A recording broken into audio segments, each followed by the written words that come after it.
This is the FM Gold channel of All India Radio. In the program News Analysis, now we bring you a discussion on Boost to Agriculture Sector, Union Budget 2019-20. The participants are Professor Ramesh Chand, Member NITI Aayog, and Santosh Tiwari, Journalist. Finance Minister Ms. Nirmala Sitharaman has stressed on agricultural sector and also the rural sector in the budget which she presented yesterday in Parliament. We have with us Professor Ramesh Chand, who is member NITI Aayog and someone who has been thought process behind agri reforms in the last few years in the country. So let us first ask Professor Chand, sir, how do you think the budget announcement of being focused on Gaon, Garib and Kisan? There has been a lot of stress in the past also. But in today's light where you need agri reforms in a big way, how do you see this announcement? Prime Minister has always been talking about Sabka Saath, Sabka Vikas. You look at schemes of previous government and whatever thinking in the government, there is lot of emphasis that growth and development, which leaves a large section of society behind, is not a harmonious growth. That's not good for the society. It will disturb peace in the society. So I feel that we have to achieve this goal of inclusive growth. We need to pay attention to rural area. We need to pay attention to farmers. And we need to pay attention to poor, whether it is rural poor or it is urban poor. So these are the three areas and sections which somehow have not kept pace with rising India or modern India. So there are many other schemes also. You might have heard about aspirational districts. Yes. So this government is laying lot of emphasis on inclusive growth. So I will say that if this budget is starting with emphasis on Gaon, Garib and Kisan, it is part of this larger strategy and larger thinking of the present government to promote inclusive growth. The stress is fine because government after government, they have been stressing on agriculture in terms of intent and policy. But if you look at the ground realities, still only about 40% irrigated land you have in the country. And then if you look at fruits and vegetable production, 40% to 50% rot. So the two basic problems in agriculture are still unaddressed. So how do you think that in the current policy regime, you can expedite reforms or you can expedite investment in these two sectors so that these basic requirements of the farmers could be taken care of? If I talk about this budget only in relation to two very important issues that you raised, you will find how much emphasis the present government is giving on these aspects. Like 5 years back, this government started Pradhan Mantri Krishi Sinchai Yojana. The purpose of starting a new scheme in agriculture was to address the shortcoming of earlier schemes, particularly accelerated irrigation benefit program. Under medium and major irrigation, we have been spending, I think, more than 17,000 crore of rupees every year between 93 and 2014, but net addition to net irrigated area under canal has been zero. Rather, it has declined by 1 million hectares. So there was something wrong in the design of the scheme. That's why this Pradhan Mantri Krishi Sinchai Yojana. And if you look at allocation in this budget, that is 14% higher than what is spent on irrigation last year. Your second point that there is wastage, particularly in case of perishable and semi-perishable commodities. The main reason for that is that first we have a weak infrastructure. We do not have adequate cold storage. We do not have adequate processing facility. In fact, it is sad that in our country, despite so much emphasis on food processing sectors, its growth rate during last 5 years is only 0.96%. It must be at least as much as the growth rate in the agri-food production. Yes, so it has been lagging behind. We had several schemes, Sampada, Food Park, but this food processing has not been growing. We diagnosed it and now I think this budget also made mention of it. One is that if large industry is not going into agri-food processing, why not to encourage medium, small and micro enterprises? Yes. And they are considered not only more appropriate for sector like agri-food processing, they are also more employment intensive. So I think if this medium, small and micro enterprises come in rural area, a linkage get established between agri-food production and processing, and they may have some contract with the farmers so that price risk is covered. And in the processing sector, they will start offering more employment because large industry is much more capital intensive. Very little jobs coming there.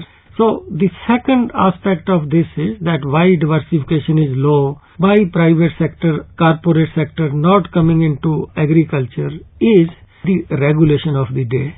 The way we have APMC Act that if you want to sell your tomato or potato, you must necessarily bring it to a particular place.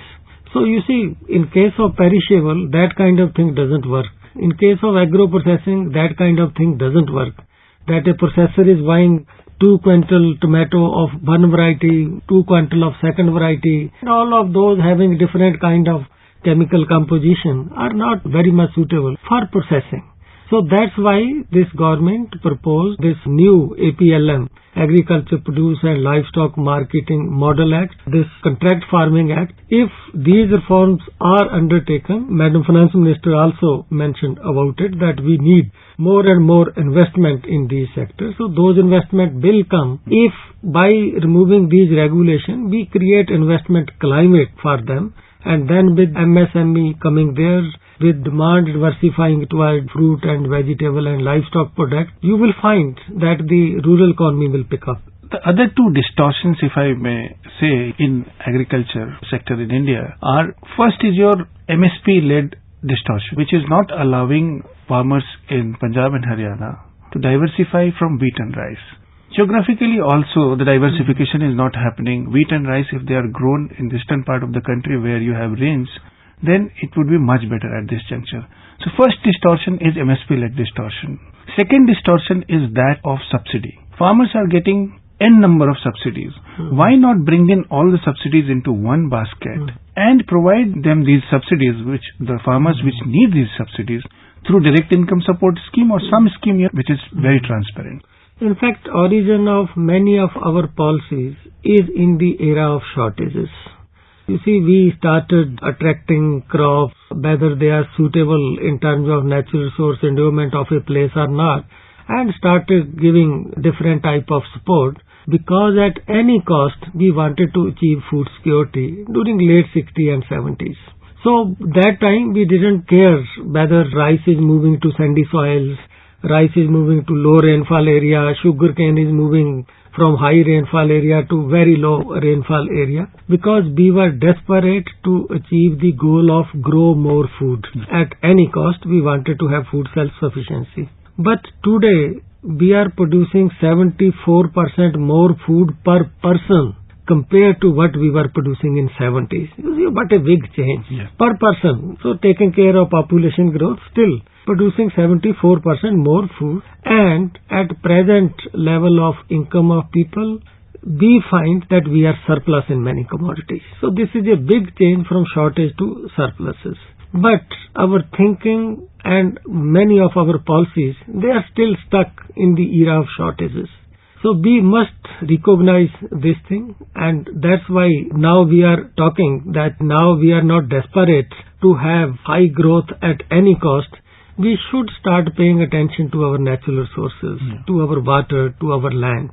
And these kind of things require agro-climatic regional crop planning, and this issue has been discussed when Honorable Prime Minister visited NITI Aayog and had a meeting with sectoral expert and agriculture economists.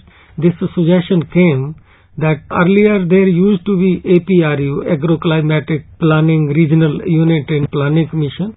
So there is again a need for that time that unit was to maximize production. Now we need that unit to make optimum use of our natural resources so that what you mentioned as distortion, they are addressed. Also many policies, particularly these policies of giving free power. So when you are giving, not charging anything for power that is used to draw groundwater, farmers will have tendency to go for a crop which uses more and more water. They don't then look at how much water is used. So that is the reason that rice and sugarcane have been the most favorite crops everywhere where this free power is there.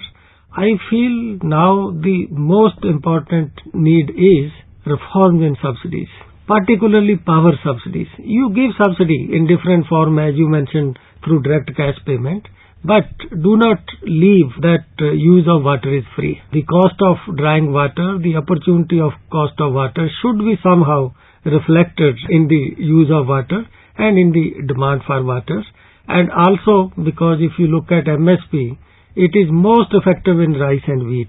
Now Haryana is coming with some innovative ideas. They are coming with MSP on maize, on I think 50,000 hectare area. This is how they have planned. So it is, I think, a beginning is being made, and the Prime Minister constituted a high-level committee of Chief Ministers to suggest and propose why these market reforms are not being adopted by the states.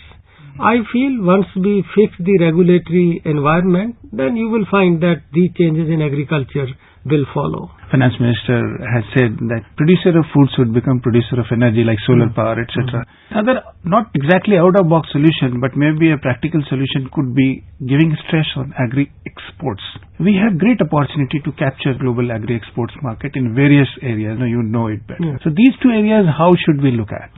I find that there are many out-of-box solutions. You spoke about solarization, that since for solar energy you require land, and farmers have land, if without adversely affecting their crops they are able to produce solar energy, and then that energy is put into the grid, then they earn income out of it, and already this has started in some of the states.